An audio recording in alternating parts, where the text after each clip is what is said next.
mindfulness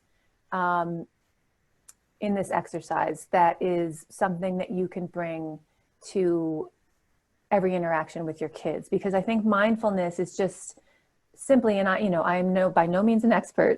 Mindfulness is simply being present and aware of every given moment. So you're just in moment to moment being mindful of what's going on.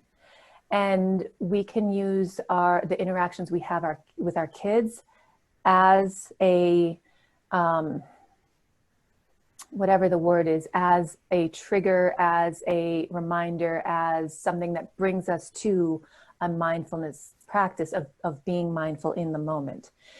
And so, and it's I did not develop this. It's from it's Adlerian psychology. It's positive discipline. It's ABCDE.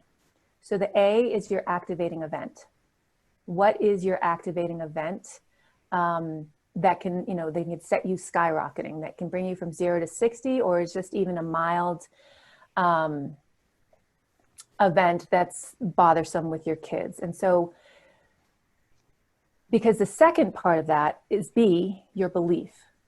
So we can have an activating event with our kids and we can just dive right in without being mindful at all, without even thinking about it, with just like going headstrong into it, with trying to correct or fix or reprimand or get through the situation or stop it or whatever. Or we can go in it mindfully, where the activating event becomes sort of our trigger or our, I'm not thinking of the right word, but the reminder, the thing that goes bing, the activating event. That's my cue to be mindful in this moment. I know this behavior is something that triggers me and trips me up every time. And it's one that can send me from 0 to 60, in a heartbeat, or if I don't be careful, it's going to ramp me up pretty quickly. So that's your thing that says, I need to be mindful right here. And you go to B, what is my belief? What is my belief or my fear or the feelings that this event is bringing up? So, let's just use something like what's going on these days. I'm trying to get some work done. My kids are home 24/7. My activating events is my kid going, Mom, I need you. Mom. That's my activating event. Okay. Instead of diving in and trying to fix or change or whatever, what's my belief? What's my fear? What is this bringing up for me? Because that belief is what then fuels your reaction. And so that's why it's always like, okay, what is going on for me in this moment? That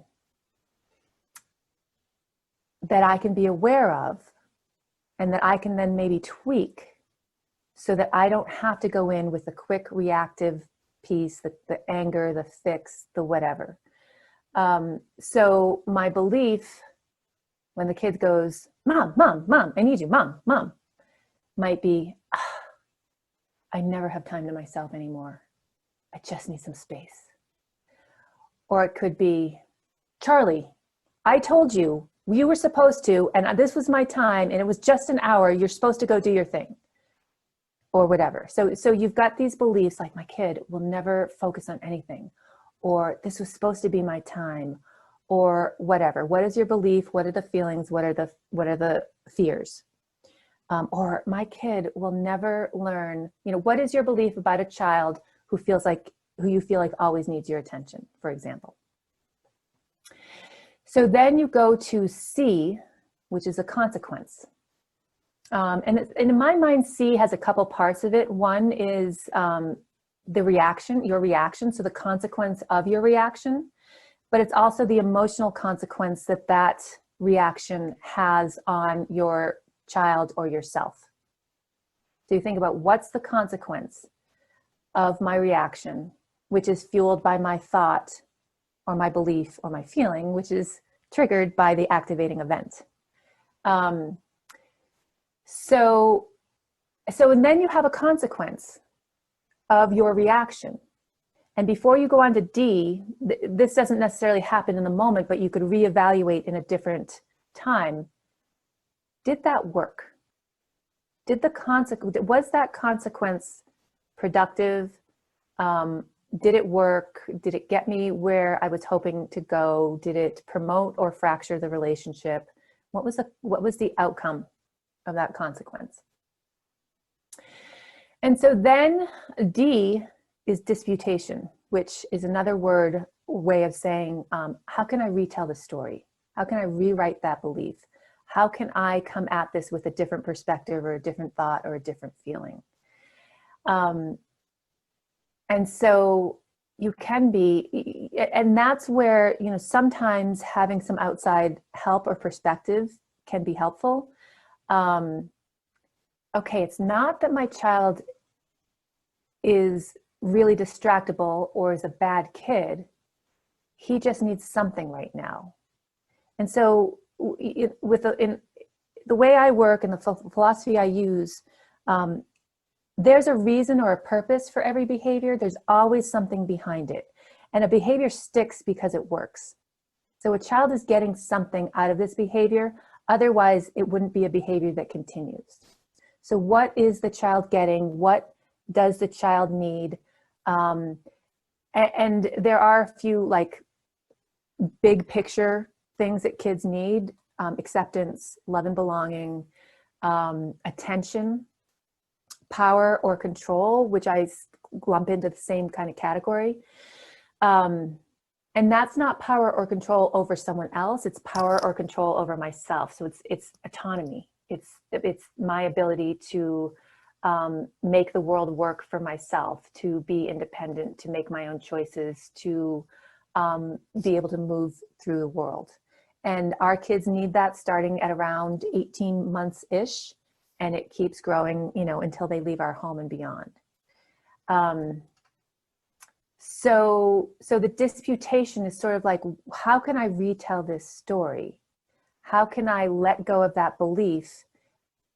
And all of this is to get you to a point where you can get to neutral, so you can respond to your kids from a neutral place and not that fiery, reactive place, because with those beliefs are often what charges us into that fiery, reactive place.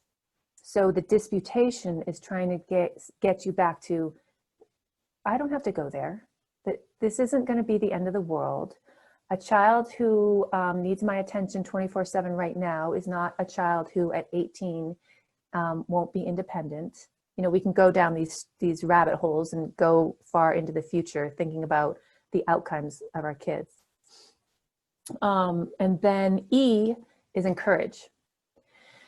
And so E is encouraging both ourselves and our children. So encouraging ourselves by believing in ourselves and having faith in ourselves, that we can show up in a different way. We can tell ourselves a different story. We sometimes will try to do that and approach with neutral, but sometimes we're not going to be able to, and so that's okay. We're going to, it's 2 steps forward and 1 step back, and it's being encouraging of our kids, so that we acknowledge and encourage them in places where we feel like we see. It's so easy for us to notice, and some of you have heard me say this before, but we spend a lot of time noticing the challenging stuff with our kids, or correcting certain behaviors, or micromanaging, and we do less for whatever reason of just noticing when our kids are just being productive and kind and considerate, or just doing things on their own, like, hey Charlie, I always use Charlie, whatever, hey Charlie, I see you. You're over there, I see you. Oh, look at that puzzle. What's your next piece you're going to find? And it's just noticing and engaging. It doesn't have to be that you're on them doing that with them. It's just a quick passing by, I see you. So, so that's the ABCDE. And that's the piece, that's the mindfulness piece. I think parenting is all about being mindful. If we can be mindful, we can approach every situation in a way that's more neutral and less reactive, so that we can be present for our kids and really consider what is it that they need in that moment.